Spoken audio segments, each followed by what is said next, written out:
Hey, what's happening? Welcome back to Logical Republican. Thank you for stopping in again. Greatly appreciated. And once more, if you like what you hear, like what you see, please hit the like button. Please hit the subscribe button. I would greatly appreciate it. Now, let's just dive right into the topic. Donald Trump is an asshole. There, I said it. Okay? Now, you can agree with me or you can disagree with me. I don't care what side of the aisle you're on. But Donald Trump is an asshole. And you know what? For me, that's okay. Would I like to have a beer with Donald Trump? Probably not. I would have liked to have had a beer with Obama or Bill Clinton because I think both of those guys would be fun to hang out with. BS with them, joke a little bit, watch a game, check out the girls at the bar. I know Bill would like that. Maybe even tell a fart joke. Bill would be good at fart jokes, probably. But yeah, me, Barry, Bill, a cold beer, and just for kicks, let's throw in a wet t-shirt contest. I think that would be a lot of fun. Some nachos maybe, and boy, we've got a party. Would I want to have that same beer and nachos with Donald Trump and watch a game? Not really. I honestly don't think he's a fun guy. I really don't think he's a nice guy. He's kind of an asshole. He falls into a category that is also occupied by other assholes that aren't really regarded maybe as mainstream assholes by the general public because their peak asshole years were probably more so before social media, or for whatever reason the liberal press loves them, or it all happened behind closed doors and was mostly directed toward employees rather than, well, the general public. But see, that opens up another door, right?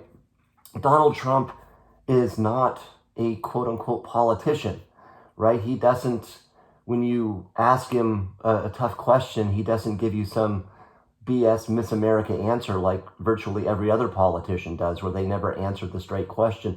He gives it to you straight. like a businessman or a business leader or a boss or a CEO, right? He's asked by his shareholders saying, what is your outlook for the next quarter? And if you give a song and dance and say, well, the sky is blue, they're going to call bullshit on you. That's reality. And guess what? That's where he came from, the world of assholes. But, there are a whole bunch of other ones out there. I mean, Bill Gates. Oh my God, Bill Gates, he's giving money away. He's got these foundations. He's got his own Netflix series. Bill Gates, monumental asshole. I was never actually in a meeting with him, but I've heard people directly, like first person encounters in meetings where he would literally bounce back and forth on the balls of his feet, left to right, his eyes darting back and forth. And he would just stand there in a meeting screaming,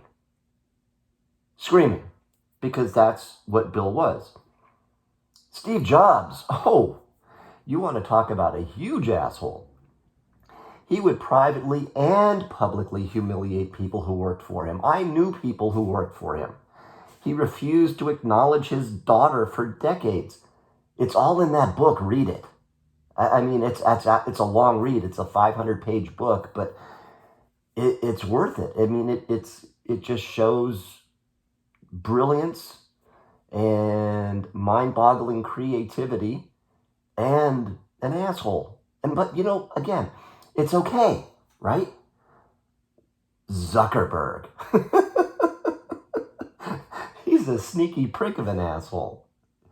He looks like a smug prick.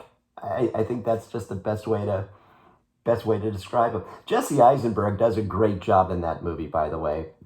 If you haven't watched it, you should. But it tells the story on how he covertly screwed his co-founders. I'm not talking about those bozo twins that hit the jackpot because they thought they had an idea. I'm talking about the guys that actually built it with him, that he hosed.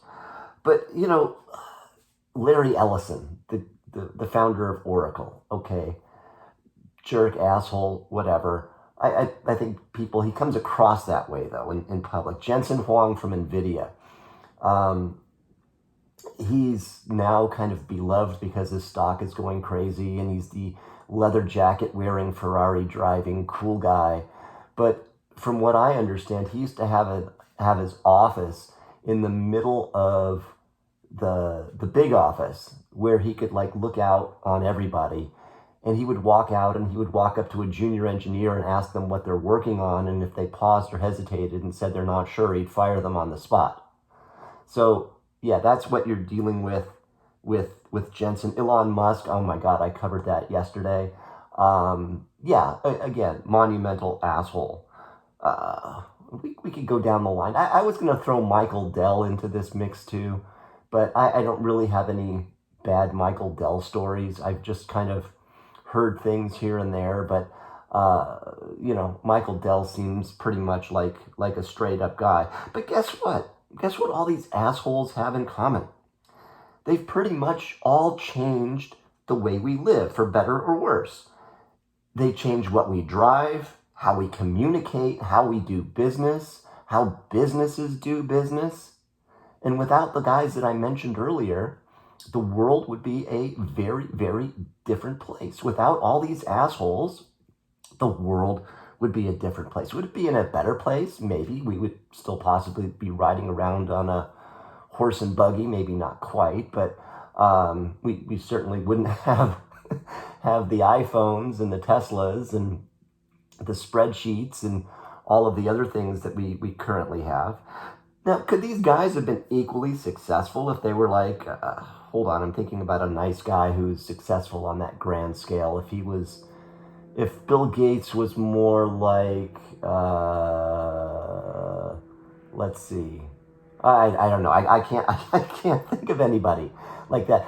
Does that person really exist? I don't know, maybe the guy behind Tom's Shoes, or those people that give socks away, but they're not changing the world. I mean, they're helping people, which is fantastic, but who's to say that other people aren't helping the world too? Elon Musk paid, what was it in 2022, a $5 billion tax bill that went somewhere. But why don't these people exist? And my opinion is that the tilted mind that these guys have, that mind that drives innovation and has people follow you to the end of the earth, is not common. And guess what? It's not common, but it's also not altruistic. It's all about productivity and profits.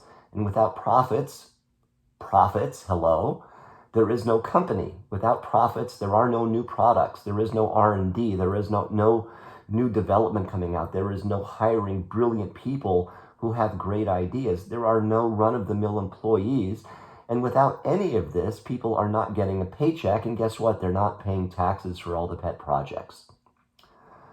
So, Steve Jobs. Why did people follow Steve Jobs? I mean, dude was an absolute nut job. He had very few social skills. But people would work insane hours in pure white rooms for this guy. The rooms in Apple's labs are all white, as in like pure white, snow white. The public doesn't see these rooms, but I've been in them. It's pure white, supposedly, to provide a clean slate of thought. In other words, no distractions. It is just pureness. Designers, engineers, programmers, all working insane hours for a guy who would replace a worker bee in a heartbeat without any remorse. Why? Because there are 100 other people lined up just dying to be that worker bee, to work, insane hours in a pure white room locked off from society where there's no in and out communication.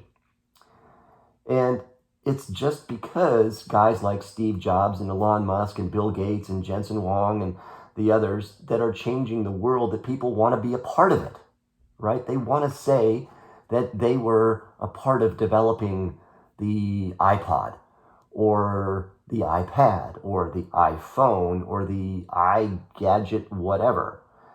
And you know what? It's okay, right? But these guys, they don't really have a family life. They don't really know their kids. They probably don't even know what grade their kids are in. And they probably don't have any real friends. I mean, maybe, some of these guys made friends on the way up. But, money and success changes a lot of things. do they really have friends that aren't just hangers-on trying to get stuff from them because of who they are or what they have? Well, this kind of brings us back to Donald Trump. In my opinion, my observation, my wild guess, he has no real friends. His girlfriends and his marriages all seem kind of contrived and made up of convenience. Supermodel here, playmate there, whatever. His acquaintances, whether it's Herschel Walker or Mike Tyson or whomever, is that because they're friends? I don't know. Or was it because they had a business relationship that everybody kind of prospered from? His kids seem to kind of get it, right? They know who he is, and because of who he is and what he is, they, as their kids or his kids, benefit from it, and they're able to capitalize on that. Now, have they forged a relationship with their father afterwards? Sure. But I can't see Donald Trump in the backyard tossing a wiffle ball to little Don Jr. so he could take a swing when he's 4 years old. But here is the common link amongst all these guys, all these assholes. It's drive. Absolute positive drive. An insane level to drive to get the job done. Bigger, better, faster. Wash, rinse, repeat.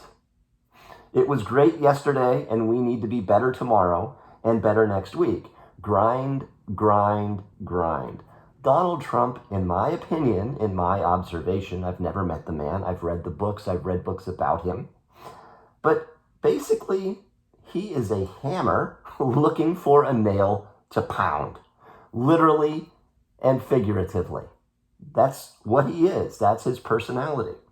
When he was in the White House, from everything I read and all of the non-mainstream posts that I saw, he would work tirelessly. He played some golf, but not as much as Obama. Obama played a hell of a lot of golf. Obama wound up on Martha's Vineyard a lot. Okay, sure, Trump was in Mar-a-Lago playing golf sometimes, but he was up early and worked late. And I'm sure there is a lot of accounts in that, again, not in the mainstream press, showing that he did that. He donated his paycheck to charity. I don't think there's been another president that's done that. Arnold did the same thing in California. Both of them got skewered and never got an ounce of credit, a shred of credit for doing some good with the taxpayer money. Now, if a Democrat donated his or her paycheck to charity every time and never took a penny, they would be given some sort of sainthood. I don't know what kind of sainthood we have. Maybe they'd win a Nobel Prize because they donated it to, Give Peace a Chance or something like that. But, Trump, again, going back to Trump being an asshole, he doesn't care whose feelings he hurts. It doesn't matter to him as long as the job gets done. He criticizes people endlessly. He fights back when he's cornered. He's a loose cannon that crosses the line a lot. In other words, not something the typical politician does. He will call you out in a press conference. He will say things about you online. He will do all these things. He's bombastic. He's a blowhard. He brags. And oh, does he exaggerate? And guess what? He also fights for the American people regardless of what the liberals say. He repatriated billions and billions of dollars that were sitting offshore for decades. I don't know if you remember this, but companies like Apple and Coca-Cola and McDonald's and whatever, they have businesses overseas. Okay, so let's say McDonald's has franchises in the European Union, and they make profits in the EU, and they can't really bring it back, or they couldn't really bring it back because then it's taxed twice. It's taxed in the EU, and then it's taxed as it's being repatriated as corporate income tax. Well, he struck a deal lowering that amount to, I forget what it was, 20% or something like that. And it was basically a one-shot deal where all of these companies could bring their profits back into the United States, pay a one-time tax, and be done with it. Now, all of this money went back into the company coffers. They were able to invest. They were able to buy back stock. They were able to do whatever. But of course, the mainstream press jumped all over this, saying that they all got a sweetheart deal. What they didn't write about was all of the billions of dollars that wound up back into the coffers of our tax system. That was beside the point, right? But anyways, that money was just sitting offshore for decades. He got people back to work with the lowest unemployment rate in 50 years. The stock market had its greatest gains in history, not just, president, but in history. It was pure insanity. He took on China, right? He called the Korean rocket man names and ridiculed him, and the mainstream press didn't get it, and they criticized him. Well, how can you work with the guy that you're calling names? Well, he found a way to do it. Rocket Man met him at the DMZ. It was the first sitting president to ever enter North Korea. Why all this? Because Rocket Man was scared of Trump. The king of China, Winnie the Pooh, he was scared of the policies that Trump put into place and caused him to start a germ virus war with the world. Now, again, that's my speculation. And did it really happen? Well, maybe that's my conspiracy theory, but we can touch on that later. But the fact is that the germs did start in China and they spread. And was it done purposely or not? Well, I think someday that will all come out. But here, military generals, right? They're assholes too. They have to be. They send people to die for a cause, yet some soldiers actually follow them, right? They are happy to go into battle with these assholes. Maybe a bad analogy, but people follow all these assholes because they see the greatness at the end of the proverbial tunnel. I see that light with Trump, making our own computer chips here in the United States. That would be a great thing. Making our own pharmaceuticals. Again, that's a topic for another day. Not having China invest in virtually every movie that we see and have them dictate the movies and the outcomes and the bad guys that Hollywood makes. With Stumbling Joe, I see a cloud of exhaust coming from his classic Corvette sitting there in the garage next to the classified documents with 8 million illegal immigrants coming in and probably another 8 million more if he's elected again. Is Joe an asshole? No, he's might be, but he's just too stupid and old and stumbling to really matter anymore. But give me a real asshole to lead. I can always find a beer buddy and a game to watch. But give me that asshole to get things done, and I'll find somebody to have nachos with another day and watch the game. Hope you liked what you heard, what you saw. If you did, please hit the like button. Please hit the subscribe button. And I will see you hopefully tomorrow. See ya.